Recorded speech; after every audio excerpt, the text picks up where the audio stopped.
नमस्ते दोस्तों। आज हम बात करेंगे भारत के सबसे उपजाऊ क्षेत्रों में से एक जलोढ़ मैदानों की।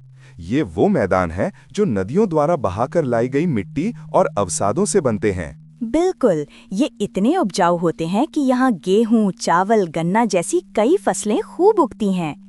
इन्हें मुख्य रूप से दो भागों में बांटा जाता है, खादर और बांगर। खादर वो निचले क्षेत्र हैं जहाँ हर साल नदियों का बाढ़ का पानी पहुँचता है।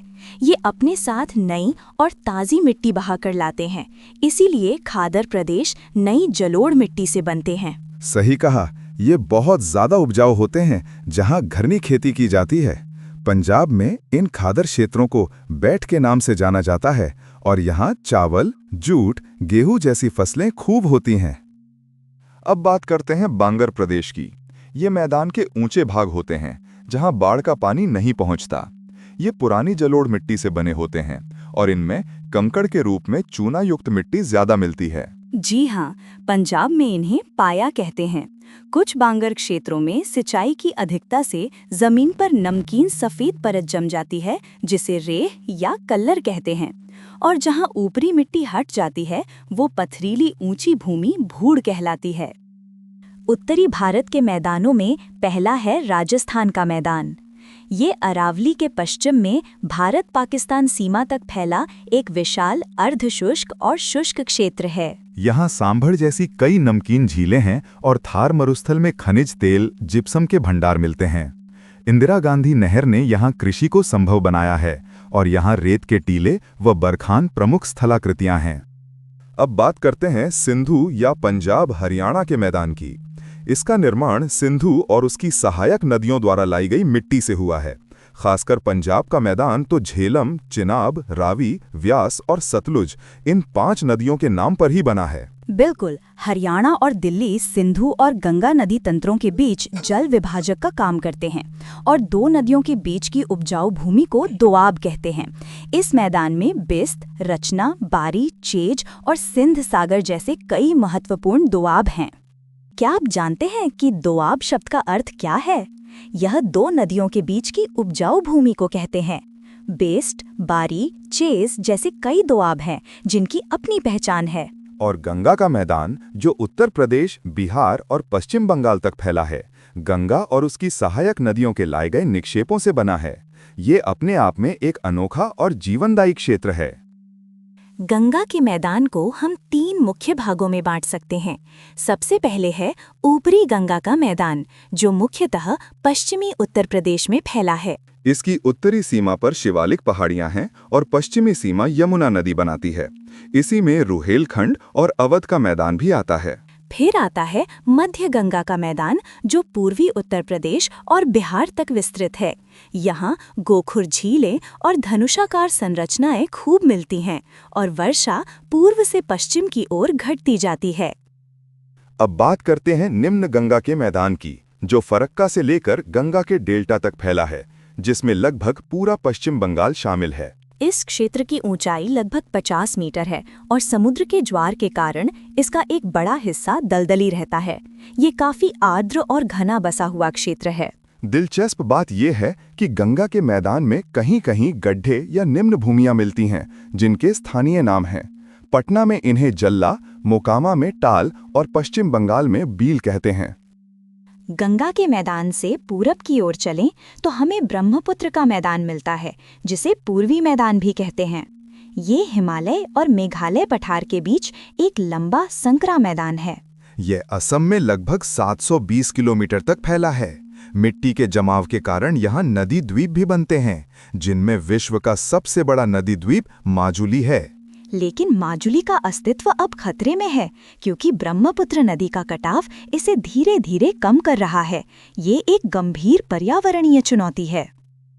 ब्रह्मपुत्र घाटी अपने नदीय द्वीपों और बालू रोधिकाओं के लिए प्रसिद्ध है, लेकिन यहाँ नदियों का बार-बार रास्ता बदलना बाढ़ का एक बड़ा कारण बनता है।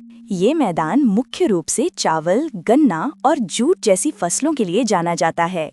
इसकी उपजाऊ मिट्टी इन कृषि उत्पादों के लिए आदर्श है। और हाँ, ब्रह्मपुत्र का मैदान अपने चाय बागानों और 2 प्रसिद्ध राष्ट्रीय उद्यानों काजीरंगा और मानस के लिए भी विश्व विख्यात है। यहाँ की जैव विविधता अद्भुत है।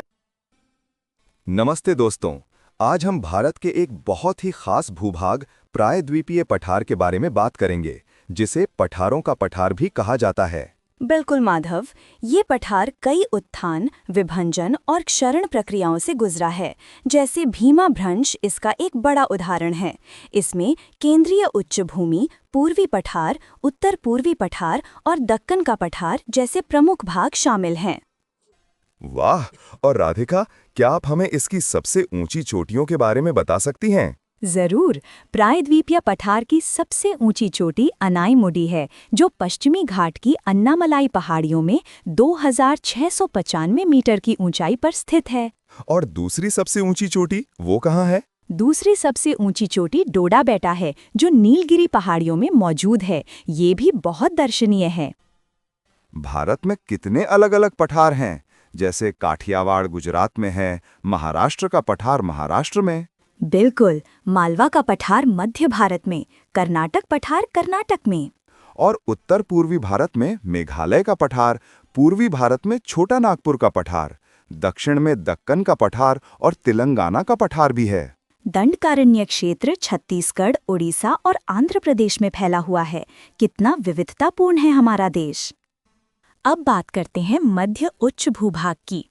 इसमें अरावली पर्वत से लेकर सतपुड़ा श्रेणी तक कई महत्वपूर्ण संरचनाएं शामिल हैं। हाँ, इसमें मेवाड़, मालवा, बुंदेलखंड और बघेलखंड के पठार भी आते हैं और साथ में विंध्यन श्रेणी भी इसका हिस्सा है।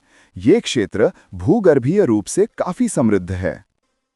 अरावली श्रेणी, जिसका नाम आते ही मन में एक प्राचीन इतिहास उमड़ पड़ता है। ये एक अवशिष्ट पर्वत का उदाहरण है। और माधव, क्या आप जानते हैं कि इसकी उत्पत्ति प्री कैम्ब्रियन काल में हुई थी, जो इसे विश्व का प्राचीनतम मोड़दार पर्वत बनाती है। ये वाकई अविश्वसनीय है। अरावली का विस्तार अहमदाबाद से लेकर दिल्ली के दक्षिण पश्चिम तक लगभग 800 किलोमीटर है, जिसे दिल्ली रिज भी कहते हैं। इसकी सबसे ऊंची चोटी गुरु शिखर है, जो आबू के निकट 1722 मीटर ऊंची है। और इसका एक बहुत बड़ा महत्व है राधिका। ये पश्चिमी भारत का मुख्य जल विभाजक है, जो राजस्थान मैदान के अपवाह क्षेत्र को गंगा के मैदानी अपवाह क्षेत्र से अलग करता है ना कमाल की बात। शुरुआत करते हैं अरावली पर्वत और उससे जुड़ी एक खास नदी से। बिल्कुल माधव, राजस्थान की सबसे महत्वपूर्ण नदी लूनी नदी इसी अरावली पर्वत से निकलती है। ये राजस्थान के बांगर और थार मरुस्थल से होते हुए गुजरात के कच्छ के रण में जाकर अदृश्य हो जाती है। इसकी यात्रा ही अनोखी है। अरावली पर्वत श्रृंखला सिर्फ लूनी ही नहीं, बल्कि कई नदियों का स्रोत है। इसके पश्चिमी भाग से माही और लूनी जैसी नदियां निकलती हैं, जो एक अलग ही जलधारा बनाती हैं। और पूरब की तरफ से निकलती है बनास नदी, जो आगे चलकर हमारी चंबल नदी की सहायक बनती है। दिलचस्प बात यह है कि अरावली को अलग अलग इलाकों में अलग अलग नामों से जाना जाता है, जैसे उदयपुर में जरगा पहाड़ियां और दिल्ली में दिल्ली रिज। अरावली से थोड़ा आगे बढ़ते हैं तो आता है मेवाड़ का पठार। ये पठार मध्य प्रदेश और राजस्थान दोनों राज्यों में फैला हुआ है। जी हाँ, और ये बहुत महत्वपूर्ण है क्योंकि ये अरावली पर्वत श्रृंखला को मालवा के पठार से अलग करता है। साथ ही ये पूरा इलाका अरावली से निकलने वाली बनास नदी के बहाव क्षेत्र में आता है, जिससे यहाँ की मिट्टी काफी उपजाऊ हो जाती है। मेवाड़ से सटा हुआ है मालवा का पठार। इसकी एक खासियत है यहाँ मिलने वाले उर्मिल मैदान यानी रोलिंग प्लेन्स, जहाँ कहीं कहीं सपाट पहाड़ियाँ भी दिखती हैं। राजस्थान में इसे हड़ौती का पठार कहा जाता है। ये पठार लावा से बना है, जिसकी वजह से इसकी मिट्टी काली और बहुत उपजाऊ है। इसका ढाल गंगा घाटी की ओर है और इस पर बेतवा, पार्वती, काली, सिंध और चंबल जैसी बड़ी नदियां बहती हैं, जो आगे चलकर यमुना में मिल जाती हैं। इन नदियों का बहाव क्षेत्र, खासकर मध्य भाग, अपनी काली उपजाऊ मिट्टी के लिए जाना जाता है। लेकिन इसी पठार का उत्तरी भाग चंबल और उसकी सहायक नदियों की वजह से बीहड़ खड्डों में बदल गया है, जिसे हम बीहड़ कहते हैं। बिल्कुल, ये बीहड़ कृषि के लिए बिल्कुल उपयोगी नहीं है। दुख की बात ये है कि ये भारत का सबसे ज्यादा गली अपर्दित क्षेत्र है, यानी यहाँ अवनाली का अपर्दन बहुत बड़े पैमाने पर हुआ है, जिससे जमीन की उर्वरता काफी प्रभावित हुई है। अगर हम इसकी भौगोलिक बनावट देखें तो मालवा का पठार विंध्याचल पर्वत के उत्तर पश्चिम में त्रिभुजाकार आकृति में फैला हुआ है। ये ग्रेनाइट की चट्टानों से बना है और इसका विस्तार पूरब में दामोदर नदी द्वारा अपवाहित छोटा नागपुर पठार तक जाता है।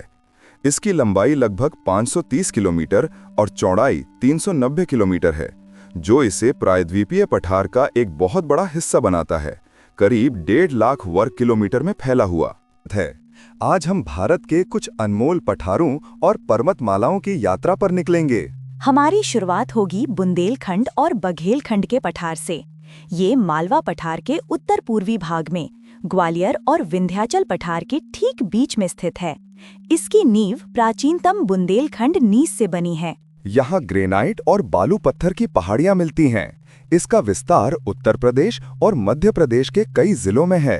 चंबल और यमुना नदियों ने यहाँ बीहड़ भूमि यानी अनुपजाऊ उत्खाद भूमि का निर्माण किया है। बुंदेलखंड से अब चलते हैं विंध्यन श्रेणी की ओर। इसका विस्तार गुजरात, उत्तर प्रदेश, मध्य प्रदेश, बिहार और छत्तीसगढ़ तक है। क्या आप जानते हैं, गुजरात में इसे बट हिल और बिहार में कैमूर हिल कहते हैं। ये श्रेणी दक्षिण में नर्मदा घाटी से अलग होती है, जो इसे सतपुड़ा पर्वत से जुदा करती है। लाल बलुआ पत्थर और चूना पत्थर की चट्टानों से बनी ये श्रेणी अपनी धात्विक खनिज संसाधनों की कमी के लिए जानी जाती है। और नर्मदा घाटी, इसका निर्माण भ्रंशन यानी डाउनफॉल्टिंग की प्रक्रिया से हुआ है। प्रकृति की कितनी अद्भुत इंजीनियरिंग है। अब रुख करते हैं सतपुड़ा श्रेणी का। ये एक ब्लॉक पर्वत है जो नर्मदा और ताप्ती नदी के बीच स्थित है। पश्चिम में राजपीपला की पहाड़ियों से शुरू होकर ये छोटा नागपुर पठार तक फैली है। ये 3 पहाड़ी श्रृंखलाओं सतपुड़ा, महादेव और मैकालू पहाड़ी का समूह है। इसकी सर्वोच्च चोटी धूपगढ़ है, जो महादेव पहाड़ी में स्थित है, और इसके पास ही पंचमढ़ी जैसा सुंदर स्वास्थ्यवर्धक स्थान भी है। इसकी उत्तरी ढालों पर नर्मदा और दक्षिणी ढालों पर वेनगंगा, वर्धा, ताप्ती नदियां बहती हैं। जबलपुर के पास नर्मदा पर प्रसिद्ध धुआंधार जलप्रपात भी यहीं है। और हाँ, मैकालू पहाड़ी का सर्वोच्च शिखर अमरकंटक भी यहीं है। यहाँ से पश्चिम में नर्मदा, उत्तर से सोन और दक्षिण से महानदी जैसी महत्वपूर्ण नदियाँ निकलती हैं। पूर्व की ओर बढ़ें तो आता है भारत का खनिज हृदय, छोटा नागपुर का पठार। ये पश्चिम बंगाल और झारखंड के कई इलाकों में फैला है, और दामोदर, सोन, स्वर्ण रेखा जैसी नदियां यहाँ बहती हैं। यह भारत का खनिज संपत्ति की दृष्टि से सबसे महत्वपूर्ण क्षेत्र है। यहाँ लौह अयस्क, बॉक्साइट, अबरक और कोयला प्रचुर मात्रा में मिलता है। दामोदर नदी बेसिन तो कोयला भंडार के लिए विश्व प्रसिद्ध है। छोटा नागपुर पठार का ही एक हिस्सा है रांची का पठार, जो एक समप्राय मैदान है, और मेघालय पठार भी इसी का अग्रभाग माना जाता है। सच में ये भूमि खनिजों का खजाना है।